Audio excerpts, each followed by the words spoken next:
Hey guys, it's Team Skittles. We're bringing you another deck profile from the new set, which is Conqueror of the Black Moon Gillis. This guy is from the Moonlight Savior set. So the way he works, he has a judgment cost of a dark, a moon, and any color. And he has the additional effect, your opponent has to pay 1 mana for all active Regalia abilities. So the tap abilities, such as Artemis's Bow, when it taps to do damage or anything along those lines. So let's flip them and see what happens. So this is Gillis. When he enters the field, you search your deck for a card called Pitch Black Moon and put it into play. That card gives your ruler +2/+2 as long as if it's dark. So essentially this guy comes to 14/14 when you flip it. So you can tap a moon to cancel an active ability, which is any tap ability or any ability that states active or ability a resonator or a card has to use. You can also tap 1 dark and out any color to target a J resonator gains -2/-2 until the end of the turn. So you can essentially by tapping 2 stones you can shrink guys. And this has a very unique god art compared to most other decks where you can tap 1 dark, 1 moon, +2 of any color, which is a 4 cost. Search your opponent's deck for an addition field, a resonator, or a Regalia, and put them into play on your side of the field. Most people think this is just you search one of those cards and put it into play. You can search up to 1 copy of each. So essentially you can take 1 of everything, if they have it. If not, you get nothing, but then you know what your opponent plays anyhow.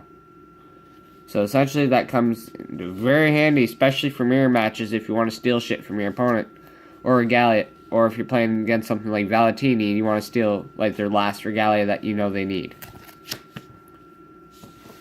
So, for the main deck, we play 3 copies of the Illusion Demon Globe. This guy goes well with your Jailer because it allows you to tap a moon for his judgment or for any one of his abilities that need a moon, such as his cancel and active ability. Or you can tap it, then banish this card to put Gillis' J-Ruler side as your ruler back into your ruler section. This is not imperishable. Instead of him going to a natural ruler or to your ruler side, he sits into your ruler area as a J-Ruler. So he can't attack, but you still gain all the additional effects such as the God Art if you haven't used it yet, or your cancel abilities, or shrink attacks. So this card can come in very handy late game if you need it. So other than that, we play 4 cards from the new set known as the Executioner. This is one of the best stealth cards in the game for us because first of all, you only need to have a dark stone to be able to play it from the standby area. Its trigger effect can, as long as you control a dark stone and your opponent summons a resonator, you can flip this card without having to pay a cost. And then when this card enters the field from your standby area, you can destroy a resonator from your opponent's field that is the 3 or less cost.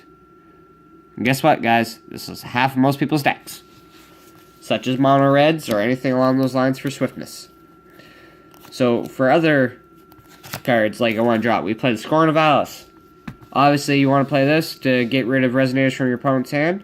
And then you can also see what they're playing to plan ahead. So that can come very handy. You can choose how many you want to play. I personally like 4. And then we play a card called Call to Promulgation.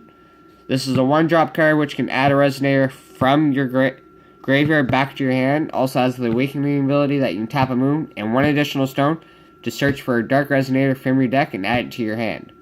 So essentially this goes for 1. It's a cost for you play this card to gain a card, or you can play this card to gain 2 cards. So essentially, no down cost to it. Gets your resonators back that you want from the grave. Then we play 4 of a new card, which is the Space-Time Collapse. As long as your J-Ruler's Gillis, you can destroy a Regalia and a resonator, up to 1 of each. Or if he isn't your ruler, you can destroy a Regalia or a resonator. So, obviously, if you're playing Gillis, you can destroy 2 cards, which is very relevant because there's not a whole lot of cards to do that. Then we play 4 Stoning to Death. Everybody knows what Stoning to Death does. It's quick cast, 2 cost, destroy Resonator. Plain and simple.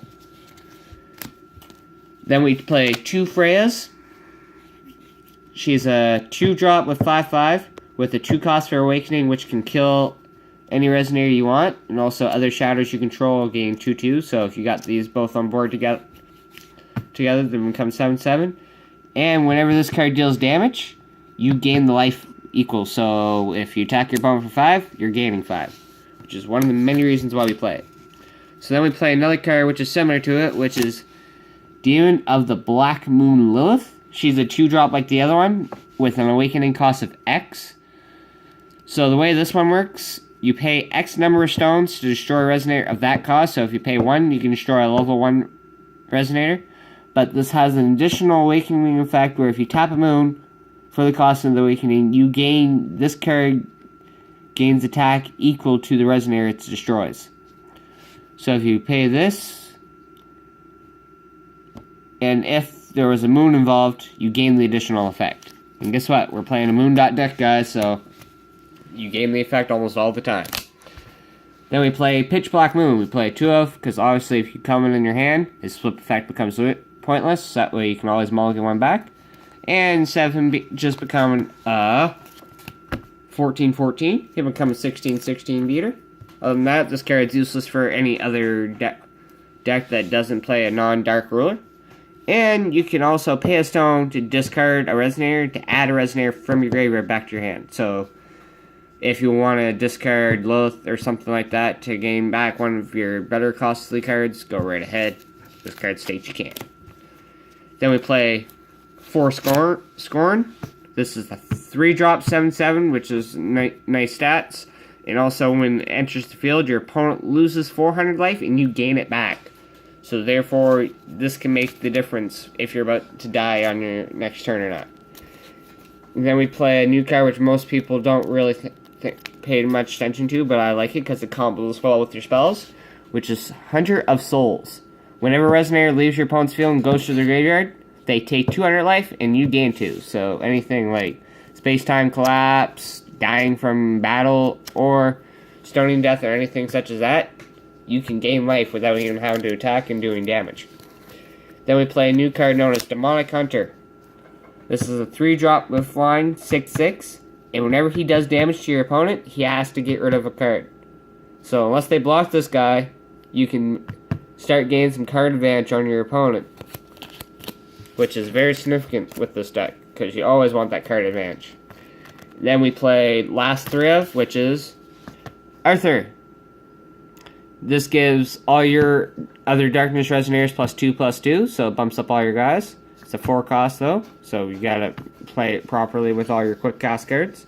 And also, all non-Darkness Resonators gain -2/-2, so this also affects your opponent, which becomes significant.